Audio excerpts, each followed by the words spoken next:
Хәерле көн, Татарстан. Саулармысыз, хөрмәтле телевизор караучылар.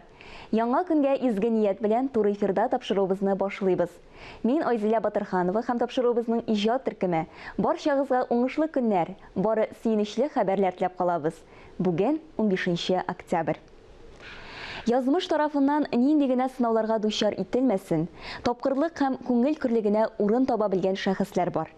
Алар исемен телгә алу белән тулы бер чор күз алдына килеп баса. Шундый шәхесләрнең берсе Фәйзи Галиев. Ул зур дәрәҗәләргә ирешкән түрә түгел. Фәйзи Галиев сыер җиккән заманда үз колхозын миллионер иткән тырыш җитәкче һәм сугыш ачысын, михнәтен үз күзләре белән күреп, җилкәсендә снаряд кыйпылчыгы йөрткән батыр солдат иде. Шөкер, язмыш аңа озын гомер бирде. 2 июльдә аңа 95 яшь тулган иде. Ә күптән түгел арабыздан мәңгелеккә китеп барды. 50 ел колхоз җитәкчесе булып эшләгән Фәйзи ага турында Татарстан дәүләт телевидение хәбәрчеләре замандаш тапшыру әзерләп күрсәтте. Бүген әлеге тапшыруны кабат Фәйзи ага истәлегенә багышлап кабатлап бирергә булдык.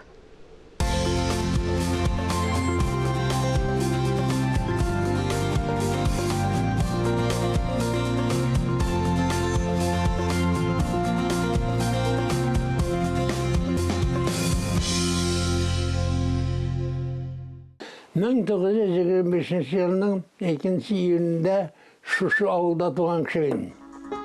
Әнә шулай горурланып, Әтнә районының Түбән Шашы авылы турында сөйли ярты гасыр колхоз рәисе булып эшләгән Фәйзи ага Галиев. Аның мактаулы исемнәрен, лаеклы бүләкләрен саны китсәм, шактый вакытны алыр иде. Әмма ул исемлеккә кермәгәне, аның өчен иң кадерлесе исеменең җуелмаслык итеп халык йөрәгенә язылуы.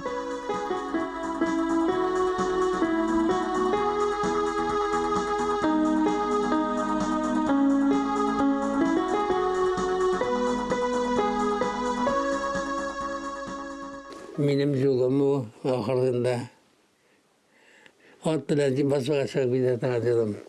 Әнә ике көпчәгезе басуга арасына чыгып барам.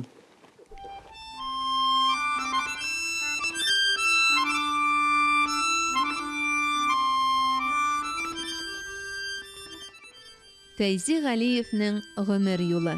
Тәпи йөри башлаганнан алып бу юл күпме борылышлар ясаган, күпме сикәлтәләр үткән. Халкыбызда гыйбрәтле гомер юлы үткән кешеләр турында гомерләре китап язарлык дип әйтү гадәте бар. Фәйзи Галиев анысын да кешедән эшләтмәгән, үзе язган, берне генә дә түгел, 6 китап. Безнең гаилә өчен иш кадерле кеше Фәйзи Галиевкә аның хатыны Бисарага. Фәйзи ага җәһәт кенә күзлек тәкимичә язучы Гариф Ахуновның кулъязмасын укый. Язучылык эшенә дә аны үзе әйтмешли Ахунов кыдалый.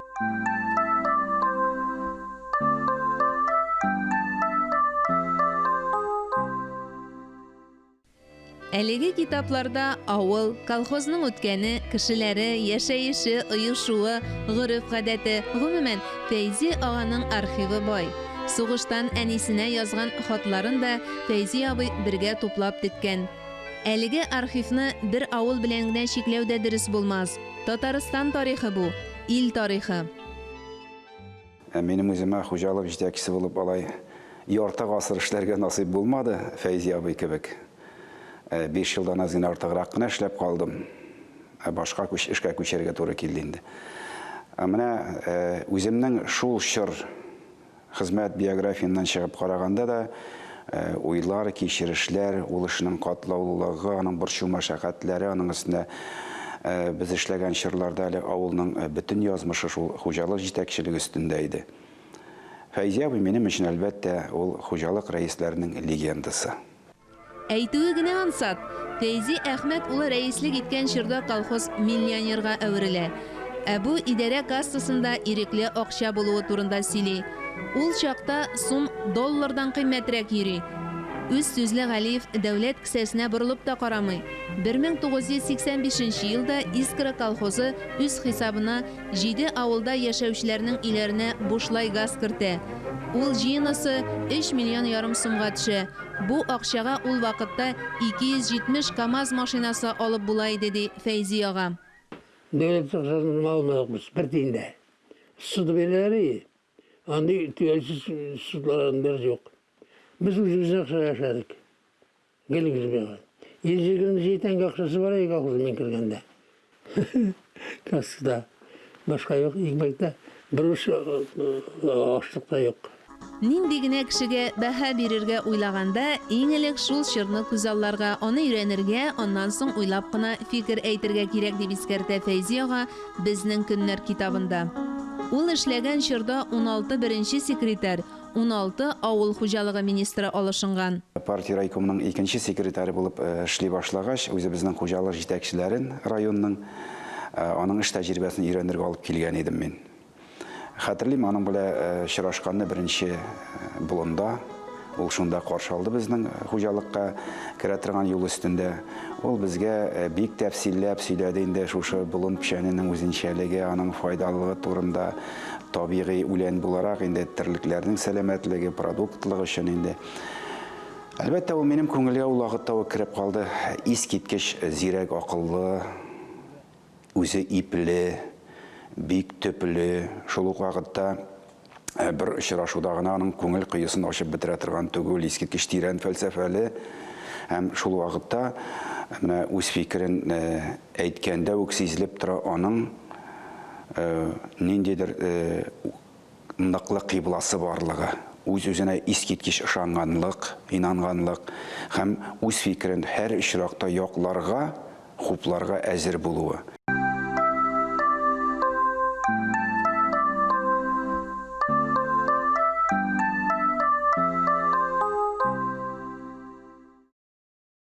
İstek biz, istek.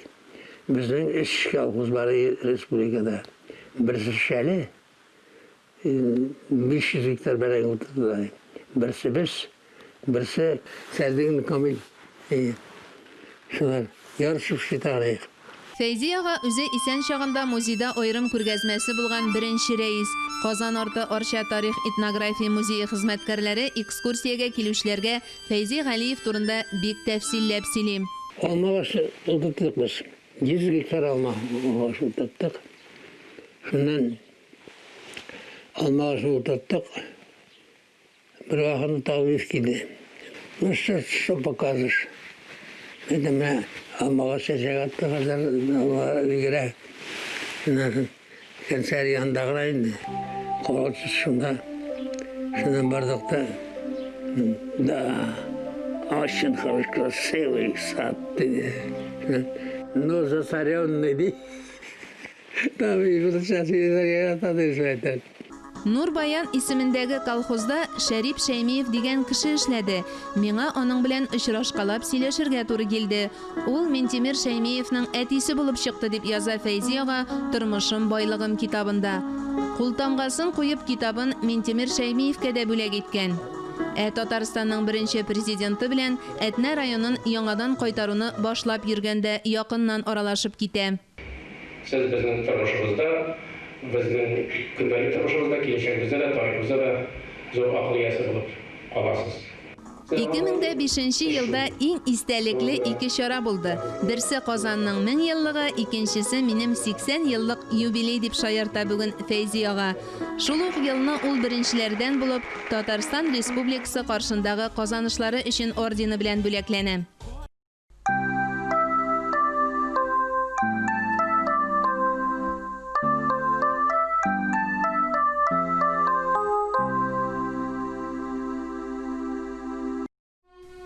Бөек Ватан сугышы башланганын беренче мәртәбә Әтнә базарыннан ишетеп кайта.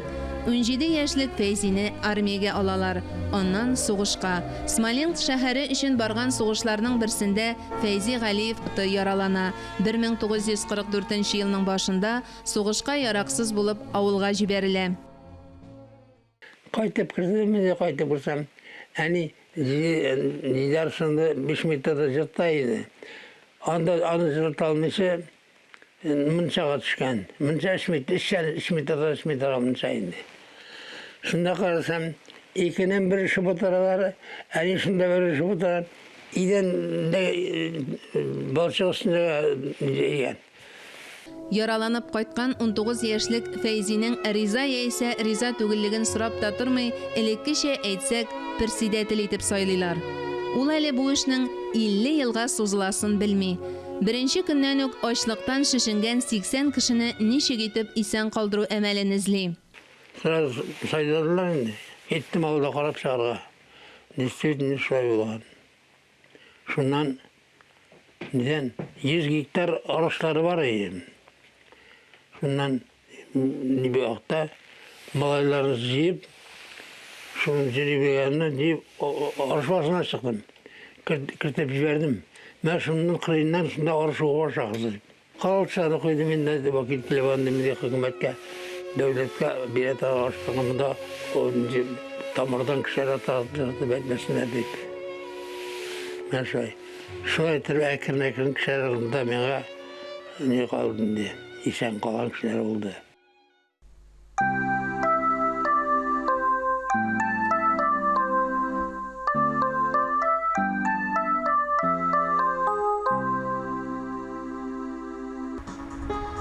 Элек Фәйзи абый җитәкләгән колхоз хәзер Күнгәр дип атала.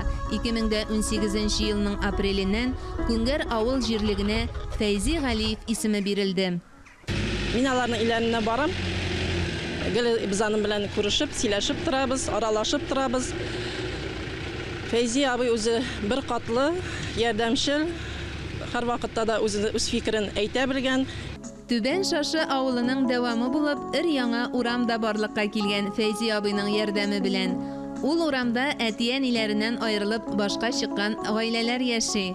Халык телендә шаяртып Котылдык урамы дип йөртелә. Өйгә мин машина белән кайтканым юк бер вакытта да. Ава не кешестән. Безнең 18 машина бар иде. Шуның 11 лихвай. Үзенә галны юк. Өйгә мин эштән машина белән кайтмадым бер вакытта да. Машина дигәннән элегрәк сугышта катнашучыларга машина бирделәр. Миңа да әйттеләр дип искә ала, тәнендә әле дә немец снаряды кыйпылчыгы йөрткән Фәйзи ага бер вакыйганы. Бардым горисполкомга чиратка куйдылар. Коридорга чыккач бер яшь егет Фәйзи абый машина кирәкмәллә дип сорый. Кирәк иде шул, чират икән дим. Иртәгесен миңа шалтыратып, Наласага барып, машина сайлап алырга кушты. Бу егет Рөстәм Минниханов булып чыкты. Ул вакытта Райпотребсоюз системасында эшләгән чагы.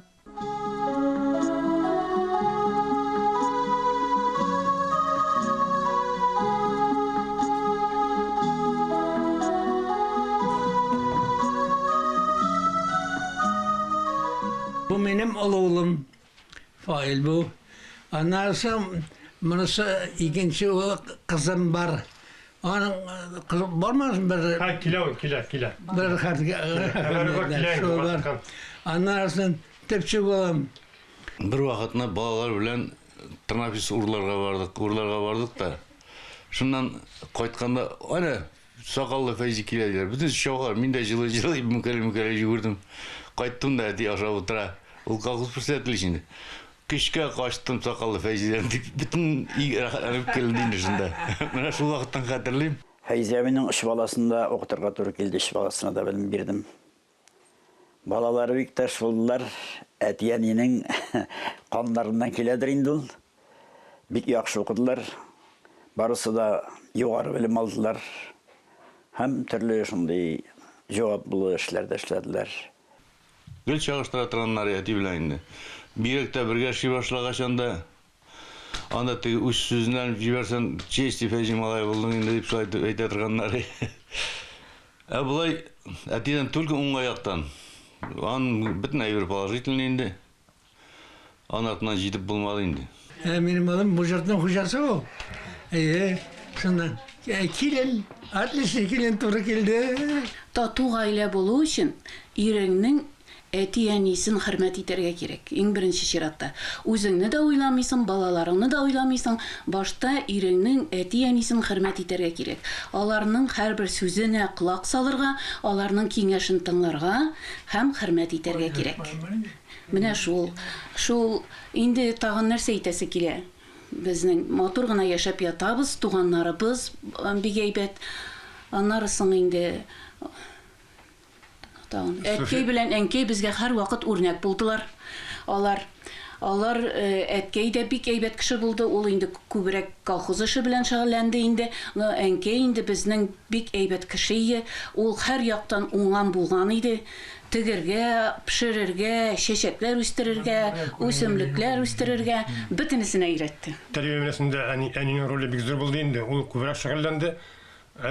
Әтинең бездә аның сүзе йөри иде инде. Менә атаңа шулай әйтәм дип, әтиң шулай дип әйтте дип, әни аның исемен белән безнең гел идара итте, тәрбияләде. Бик шибәр инде, бик шуны жараттым инде. Бик ягымлы хатын кызы. Икенчесе ирнең кадерен беләдер. Менә шуннан кайтканда, миштән кайтканда кашагата районнарда, Казаннарда, Шуайны, Верхан Советларда җирдем бит инде. Кайтам. Нидән әни өйрәткән әни. Җирд хуҗасы кайтмыйча ашамагыз. Диде ашамыйча чәлгәшне куя. Бердән бер кызым минем. Дисәм сагына ятасыңмы? Күреш минем белән дә. Кияү монысы. Әтинең үзенең тормышы инде безнең өчен үрнәк булып торды инде. Мәхмүтнең дә ягында әти-әнисе, һәм безнең дә әти-әниләр үрнәк булып тордылар безгә яшәү өчен. Һәм безнең балаларга да алар үрнәк булып баралар. Карап кешеләргә, алар яши, безгә яшәргә кирәк. Конечно, өлкәннәргә карап яшәсен инде. Әҗабиларга да, әти-әниләргә дә. Менә шулар үрнәгеннән яшәргә тырыштык. Әнә шулай Фәйзи Галиев Әтнә районының Түбән Шашы авылында улы Тәлгать, килене Суфия тәрбиясендә бик бәхетле картлык кичерә. Әйтәмез мин бәхетле, мин бәхетле. Бәхетле булу өчен үзе кешене бәхет итәргә кирәк. Менә шуннан соң Алла кешене бәхетләр. Ну, ни бик юксырам инде үземнең җәмәгатемне. Бик юксырам.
Һәрберебез бу тормышта үз тарихын яза. Яшибез икән, үзебездән соң якты эз калдырып яшик. Нәкъ Фәйзи Галиев кебек. Мин Айзилә Батырханова һәм тапшыруыбызның иҗат төркеме сезнең белән саубуллашабыз. Исән-имин булыгыз.